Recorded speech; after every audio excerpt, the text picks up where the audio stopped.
大森和代のいつもつながっているよ渡らせトーク。はい、先生こんにちは。こんにちは。皆さんこんにちは。あと10日ほどではい岐阜の講演会、はい、になりましたけども、本当ですね。もう、はい岐阜いよいよ地元での、はい、こちらは本当に1000人以上入れる大きな会場ですので、そうですね。渡らせトークも行うんですけども、そうですね。はい、楽しみですよね。楽しみですね。それでその岐阜の講演会で、ペットの例を切ってくださるというふうにお聞きしましたけども、そうですね。はい、これはですね、岐阜の講演会だけなんですね。ああ、そうですか。なぜか岐阜の講演会だけはペットの例を切りますよと。で、だけどペットをね、こう連れては来ないでくださいね。大変ですからね。馬飼ってる人いますからね。もうここ何みたいな、サーカス今日みたいになっちゃいますので、ペットのねお写真だけを持ってきていただいて、でそのなぜペットの例を、ペットの例切るっておかしいんじゃないって言われる方がお見えだったんですが、皆さんが今ご自宅で飼われていらっしゃるペットさんというのは、本当は、動物というのは動物の魂で動物の肉体という動物とですね、人間の魂が動物に今回は何らかの意味があって生まれさせられているという場合があるんですね。で大体すごくこう懐くワンちゃんだったり、懐いてるベタベタしてくる猫ちゃんというのはほとんどが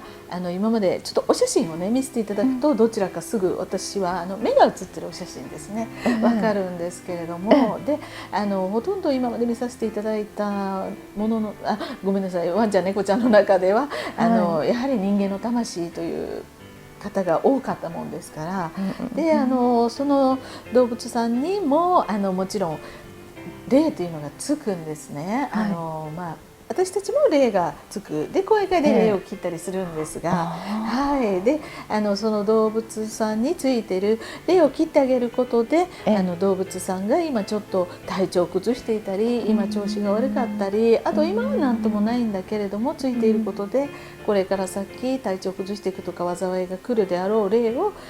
お写真持ってきてくださるとそこで切るという、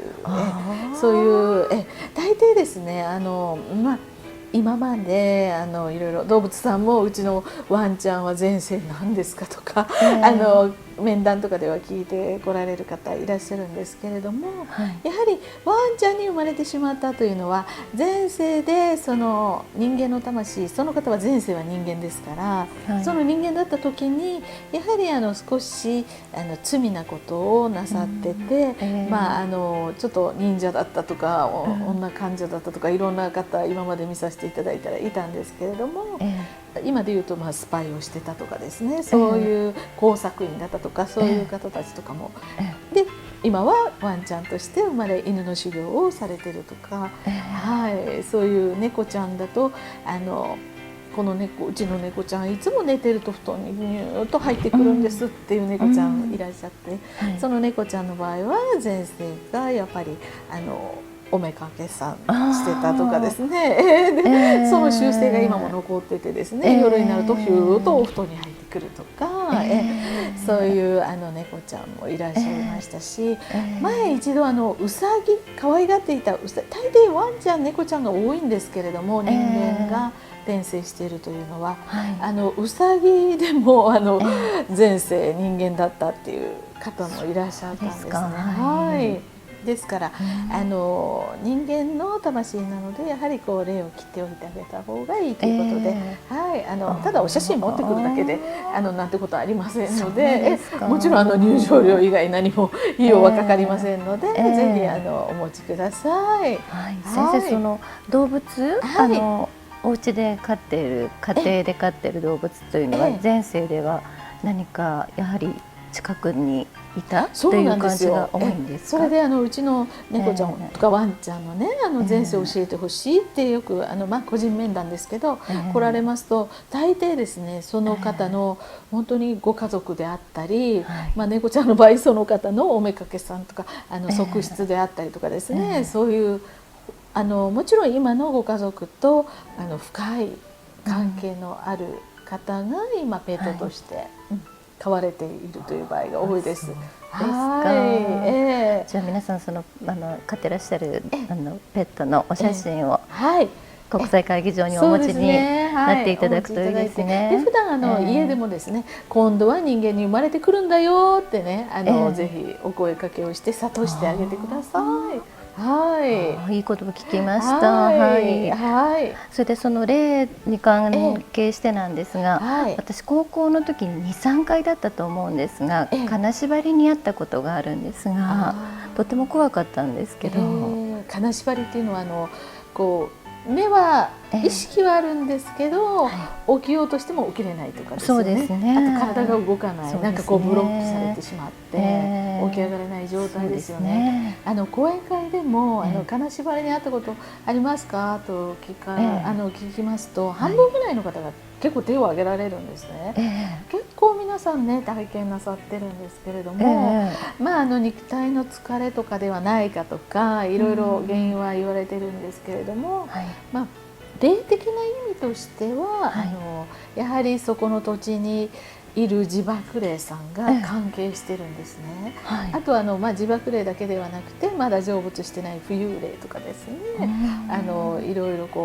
ご霊さんが訴えに来て、中にはですねドカーンと乗ってきた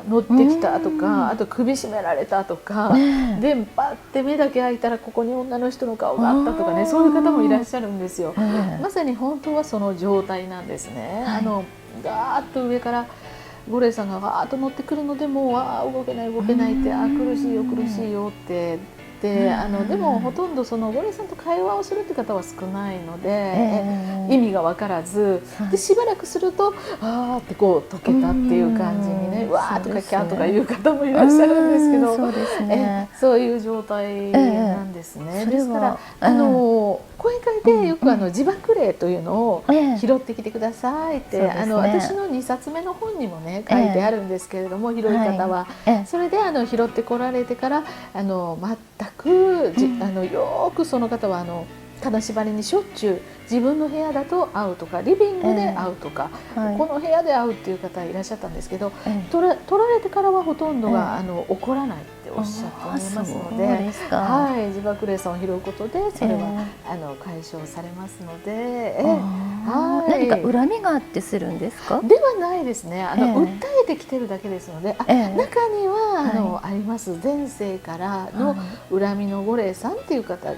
またその人についていて、その人がしょっちゅうガーッと来るとかですね、あるんですけど、それは本当にごく稀なことで、普通は自爆霊さんですので拾ったり、ご本人のお体の霊を切ることで亡くなるという場合が多いです。じゃあその自爆霊を取ることによってそれがなくなるという場合があるということなんですね。多いですね。私の場合匂いがしてきたこともありまして、そういうお亡くなりになられて急にお亡くなりになられた方がいらっしゃったんですね。若い男性、若いというか結構若いご夫婦だったので、ご主人が亡くなられて、割と若い方で、いつもその方すれ違うと同じ香水の男性の香水ですかね、匂いがしてたんですね。で私寝てましたら、そしたら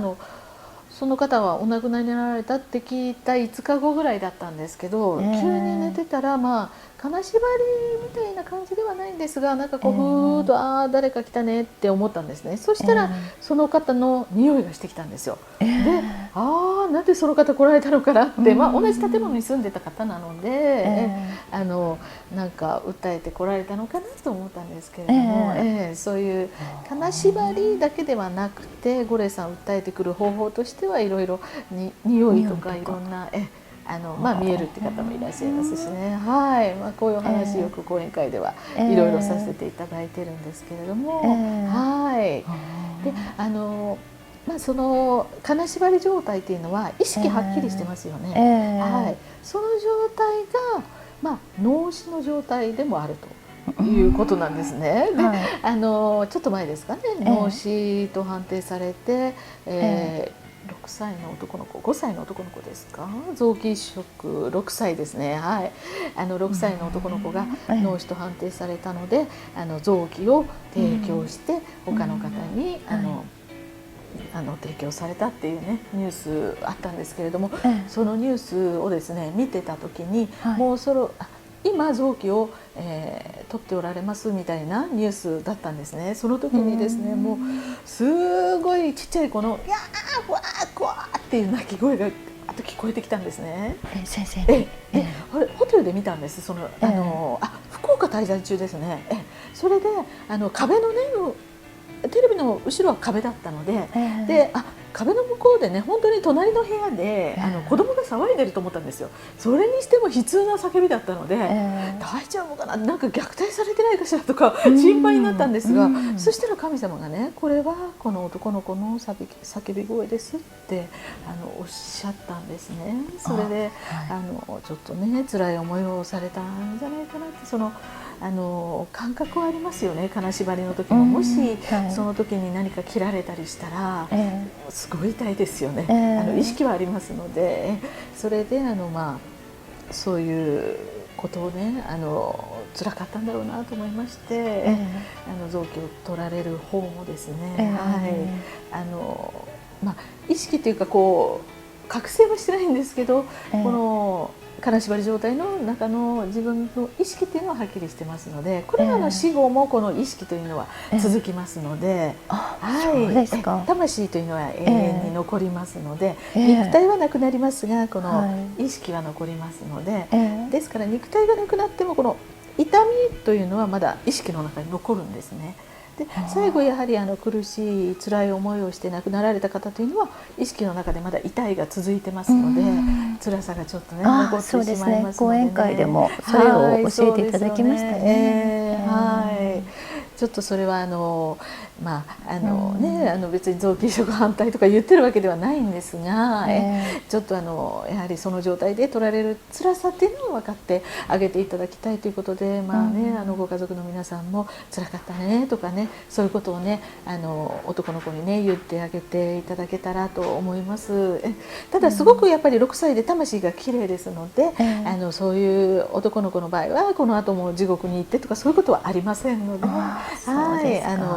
また早くね天国霊界に帰られて、またご家族とねのそばで過ごすことがねできるんではないかと思っております。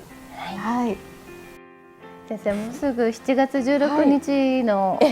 長良川国際会議場で、ちょっとだんだんちょっと緊張してきちゃったんですけども、渡良瀬トーク劇場版ね、初めてですよね。そうですね。大丈夫ですよ。なんか演出を考えてください。演出ですか。先生のダンスとか。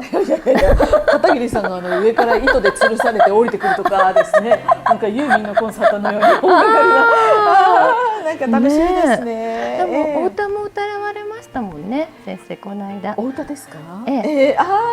どちらでしたか？東京も東京ね、ユーミンの歌歌ってましたね。そうですよね。そうですね。いろいろ歌わせていただいてましたね。そうでしたよね。東京ですか？あとスペシャルセミナーですね。そうですね。歌わせていただいたんですけど、素敵でしたね。また衣装考えて頑張りましょう。皆さんお楽しみに。それでは講演会のご案内をさせていただきます。7月16日、